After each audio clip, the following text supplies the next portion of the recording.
Hello,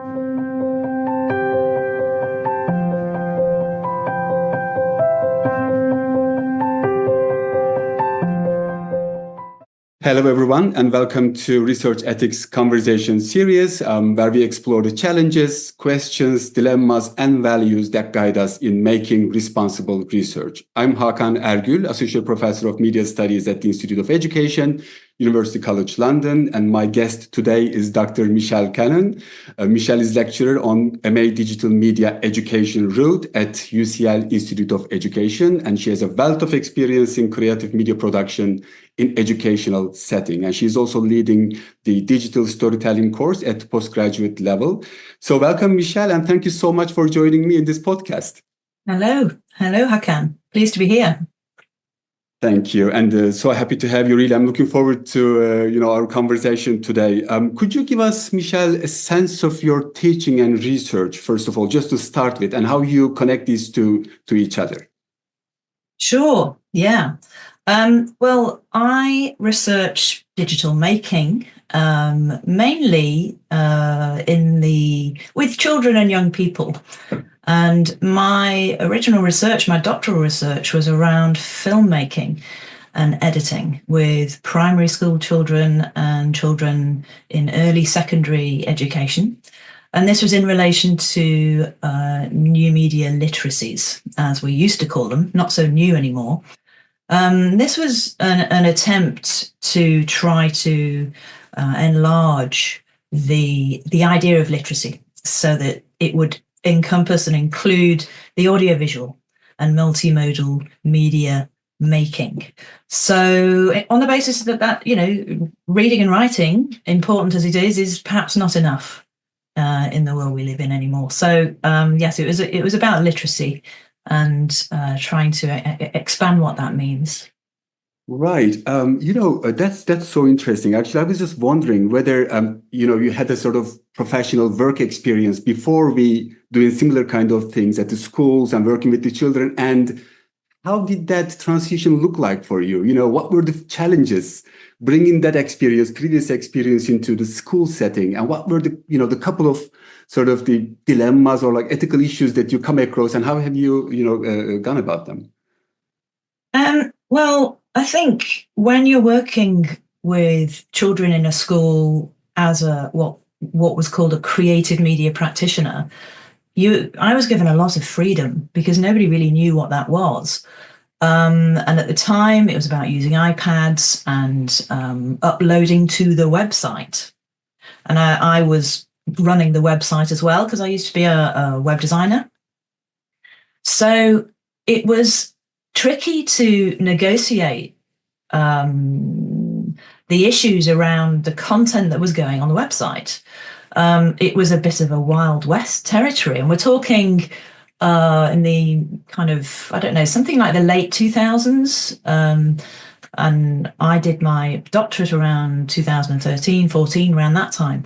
And even then, just over 10 years ago, it was still a little bit Wild Westish when it came to issues of consent. It was down to the head teacher's say so what could go up, and largely it was like just it'll be fine. Obviously it's not like that anymore, and rightly so. And there's a lot more nuance going on around that now. Right. And talking about that aspect, actually, that nuance, I think probably I was wondering if you're referring to the sort of accumulation of the knowledge in that field as well. That we have now a better understanding on what does it mean to introduce those digital technologies in the educational setting. So, lots of main questions were already replied. And so we have the knowledge and we are trying to incorporate that into our practices at the school. But, tell us a bit more about this aspect of creativity. Particularly, I'm concerned about, or like sort of curious about that. What does it mean to work with children in a sort of creative field? Because I think, at least me, when I was working with them in the past, I had this question always in my mind: to what extent I'm accommodating or assisting them so that their creativity can manifest in a most sort of richest, deepest level, or to what extent I'm actually sort of limiting at the same time. So how do you strike the balance while introducing how doing things without really limiting their creativity? Well, I think this is a really fascinating point, and there are no easy answers. It is a balancing act between setting creative constraints and allowing them access to an expression of their understanding of their own world. So the bridge that me and my colleagues here on the program on which I work, especially the likes of Lucia Rodriguez and Pauline Van Broekman, John Potter, and we absolutely encourage the incorporation of popular cultural motifs, popular cultural texts, popular cultural understanding. And this, to us, rooted in cultural studies, is the bridge, the bridge to children and young people's world, and how we can encourage them more reflexive understanding of that through creative production. Right. But have you come across any moment, for instance, that, when you're introducing a sort of task or like creative practice that you think that you'll be doing together with the children, but one or two might have different ideas or sort of, come up with another kind of, methodology. I don't want to do that. I would like to do rather this. So how do you sort of negotiate that kind of wishes from your participants and then what you would like to do with them? Yeah, especially filmmaking, because what they're kind of fed, if you can call it that, is largely, regular mainstream Hollywood fare. And at the moment, that revolves around Marvel comics and what have you. So clearly, they would want to incorporate Supermen with special powers, or some kind of chase scene and guns and fights. I mean, this is not just a gendered thing either. So I think one way around that is the business of having them watch stuff that they don't normally watch, and having them watch it with a particular cinematic perspective. In other words, just give them one thing to look at, which could be foreground and background. So, you give them a kind of cinematic language trope to watch out for. And so they have a reason to watch it with purpose and can feed back on that. And I find that the more that they watch unfamiliar texts or films, clips even, I mean, they don't have to be, full-length movies, just clips or short films or animations, then, it opens their mind to what they implicitly understand. It's always staggering. Right. I'm very curious about that particular moment. How do they react to that? That kind of unconventional sort of narratives or ways of narrating things that is not really very common on YouTube or like on their sort of on-demand television. What's basically the reaction? Are they fascinated by this new way of, doing things on screen, or, do they keep silent for a second before they come up with their sort of views? How do they react? Hakan, it kind of depends on the pedagogic conditions in which you've set it up. If you just sit them down and say, right, we're all going to watch this foreign language animation for 5 minutes, that will reward or not. But if you have them just listen to a soundtrack of it and guess and imagine what might be happening, and then they all talk about it, and then they watch it, then that's an entirely different interaction. That's very true. Okay, well, that sounds really fascinating. I would like to explore more on that. But I was wondering whether, all this experience and, the watching movies, creating, sort of co-creating the narratives as the rest of it, that you have only the head of it, but, and then you complete the rest of the picture in front of you. That's really very creative. And I love your concept of creative constraints. I think that's really one of the sort of enriching pedagogical approaches. Can we classify that what you do with the children in terms of filmmaking, and then what you teach at the same time at the postgraduate level, all together sort of a field of digital storytelling, different forms of it, different kind of, there are formulaic genre differences between the two. But I wonder whether there's a kind of broader rubric on the top of that, that's all of those actually as kind of digital storytelling. What would you say about that?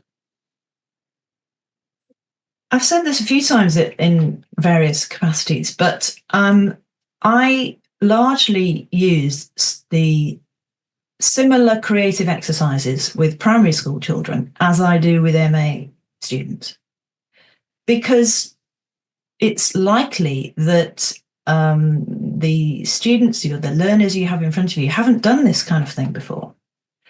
And it's accessible. And it's accessible in ways technologically, because, we're much more attuned and have access to digital technologies, even 10-year-olds and under now. But also the cultural capital on which they can draw is a reservoir of knowledge and understanding that's untapped, in my view. And I think it's important to give them some kind of steer. If it's an MA student, you might give them examples to draw on.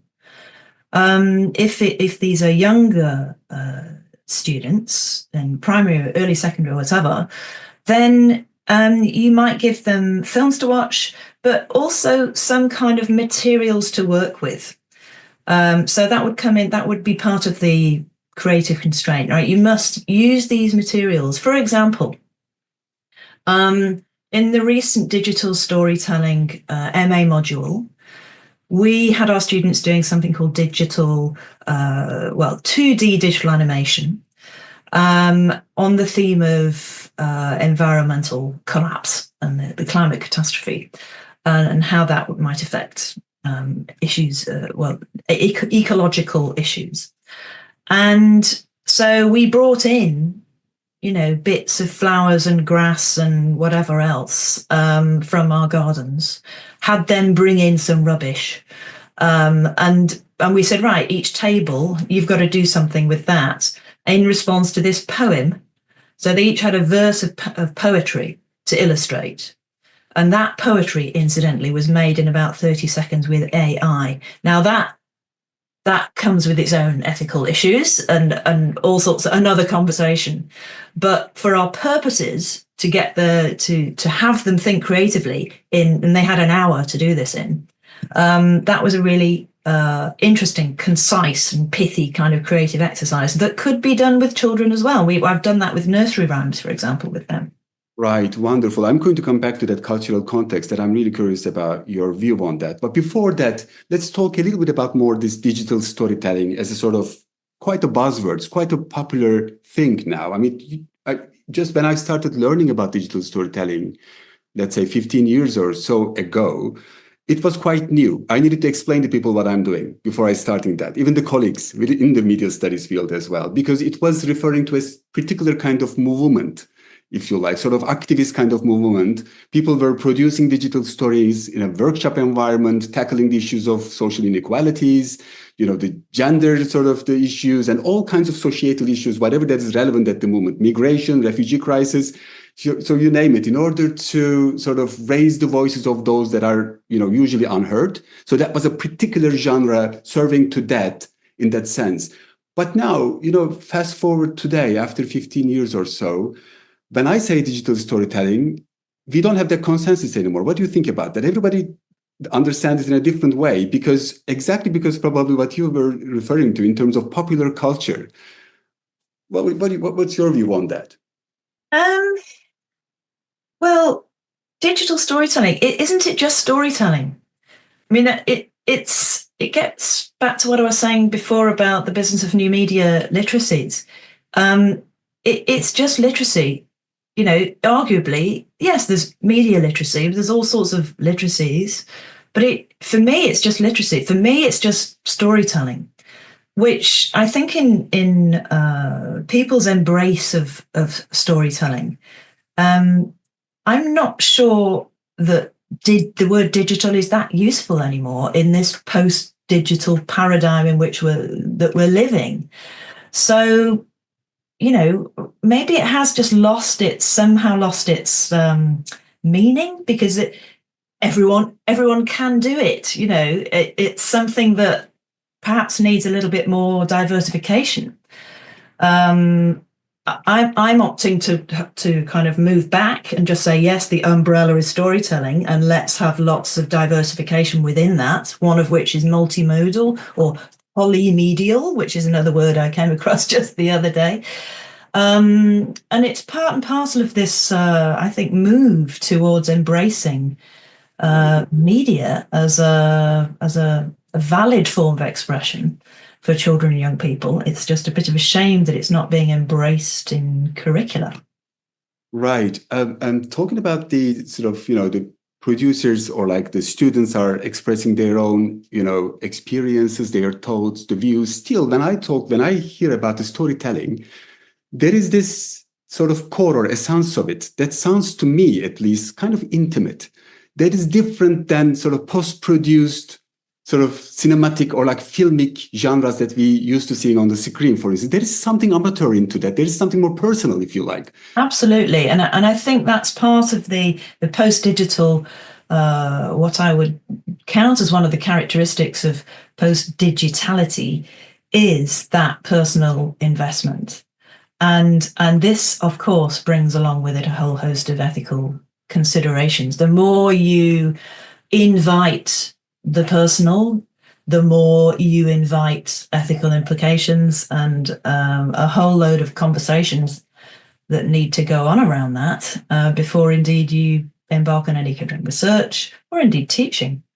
Right. Actually, you just, come to the point that I wanted to explore further your experience about that. There is a research part of it, let's say in the school settings with the primary school, secondary school children, but there's also the teaching part of it where, some of the ethical questions might be common, actually, in a way, because exactly as you have mentioned, we are talking about something personal, something might be private in a way, difficult to share in the presence of others, but also difficult to share, to upload and share with the millions on the other side. So what does it take for a researcher like yourself or a sort of teaching staff like yourself to prepare for that kind of ethical questions? And how do you do that preparation? Well, we're learning. And, certainly within this module that I've been talking about, digital storytelling, we've just finished the second iteration of that.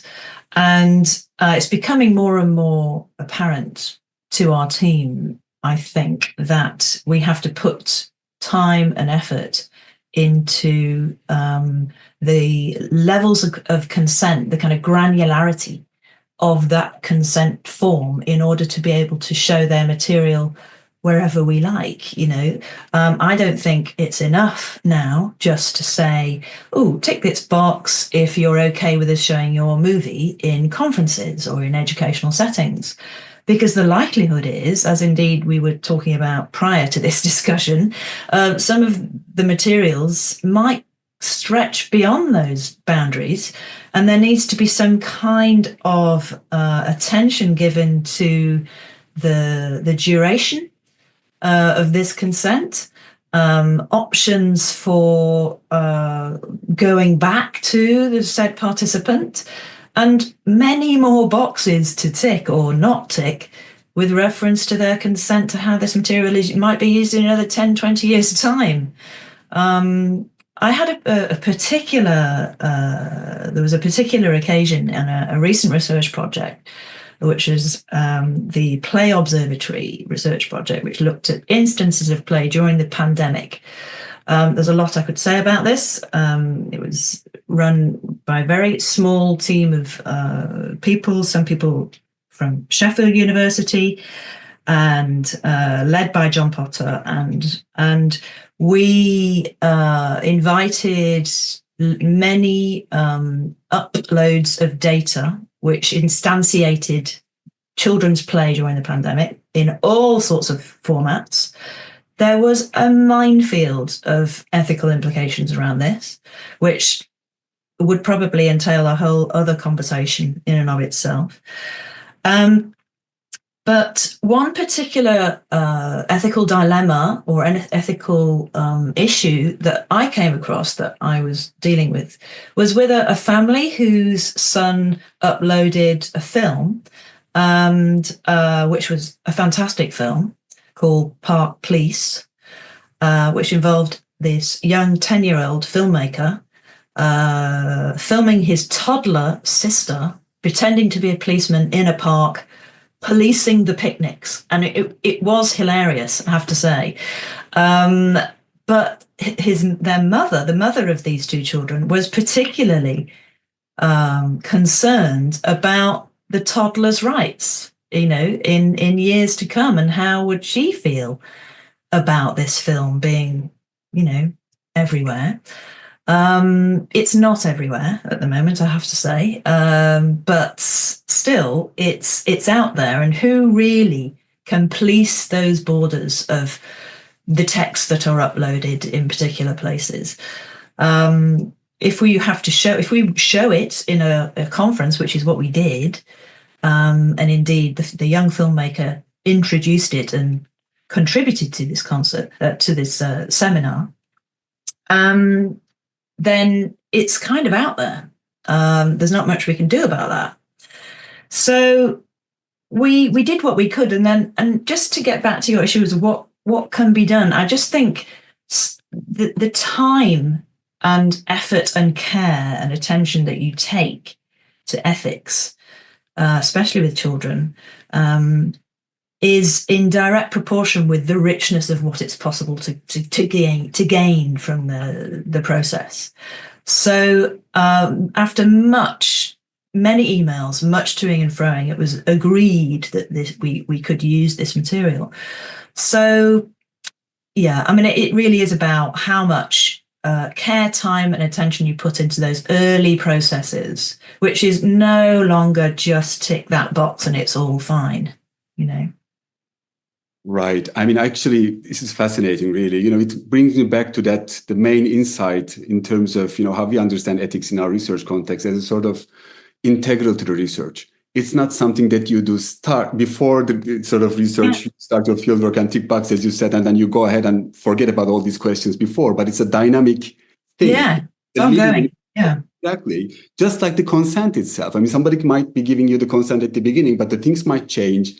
Sort of positionality of the person might change, and it might create some new ethical questions. So, of course, it's literally impossible to sort of give clear answer to every potential ethical, but we are trying to sort of prevent as much as we can and minimize the potential risks. So I would like to come to that point, actually. Now, let's go back to the classroom, but this time let's go back to the MA module that you're leading, the digital storytelling and education module, which is fascinating. And I just regret that I cannot be the part of it as a student. I would love to just sit there and do the task with you guys.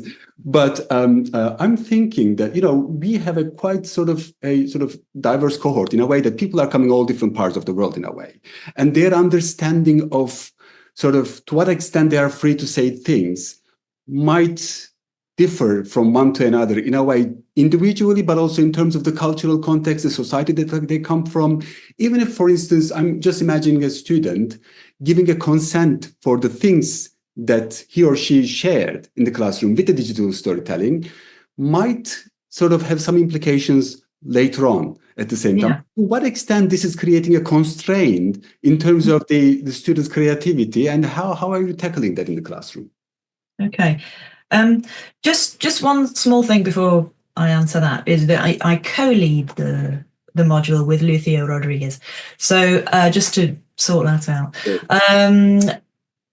Well, yes, I'm glad you raised this, because our particular context on the digital storytelling, it's called digital storytelling and education, in fact.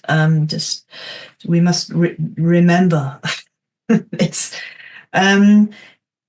It's something that bothers me quite a lot, actually, because on this module, and indeed across the whole program of modules, critical thinking is a massive part of what we do, what we encourage, what we embrace, and what we value.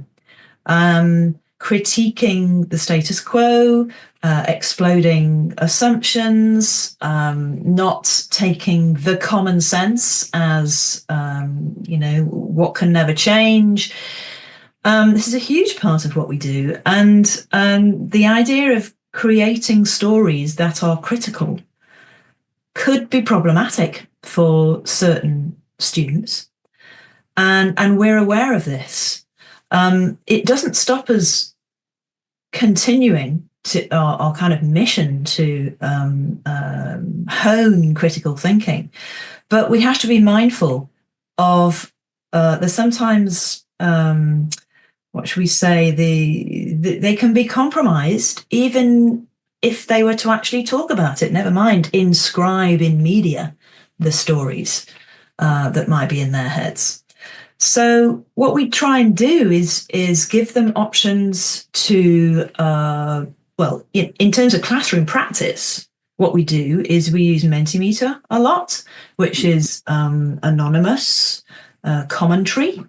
So, people can say what they like, but we don't know who said it, and it's coming up in real time on the screen. It's one pragmatic kind of way of inviting opinion and commentary on what we might be talking about. We also offer a range of thematic content that they can engage with. So it's not always about critiquing, the drift towards authoritarian policies and practices around the world.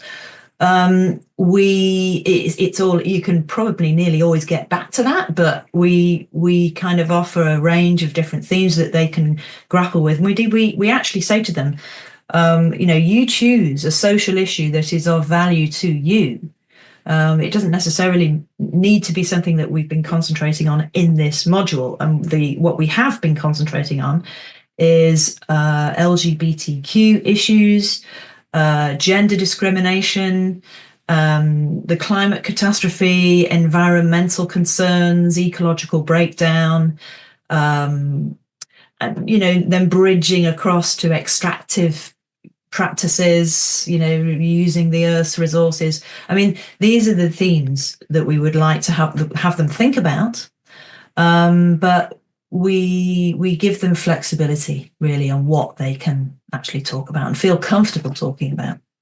Right. I think that's the kind of approach that can transform the classroom environment into a sort of empowering, encouraging, than limiting in a way. They must be feeling pretty much at home when they realize that, they're sort of, potentially sort of the critical views can be anonymous so that they can share. So there are different tools that I understand that you're using and introducing in the classroom environment to make it as much inclusive as possible. Right. Well, fantastic. Really, really illuminating experience and then insights. Michelle, are there sort of any, 2-3 tips that you would like to give the anyone teaching, particularly digital storytelling in an educational setting, that they can, bring into their own research or like teaching? I embrace the idea of the teacher as the inexpert. So I would really advocate for teachers not to think that they need to know everything. By no means do they need to know everything. You open yourselves to learning from the potential expert in the room on certain, perhaps involving technology, perhaps, but other issues of content and themes, popular culture. I am by no means any expert on popular culture, and you learn from your learners. So just to be bold enough to step into that space and give the learners the agency, give them the creative constraints, give them the technology. You don't even need to really teach, probably, the app that they might be using. We use a lot of 2D animation. We invite the craft work. We de-privilege the technology, indeed, in the classroom. The technology that is just the tool, and you probably know about that if you don't press that button. So you just give them the agency and make the project open-ended. Let's try and not have an object prospective for the classroom, for the lesson.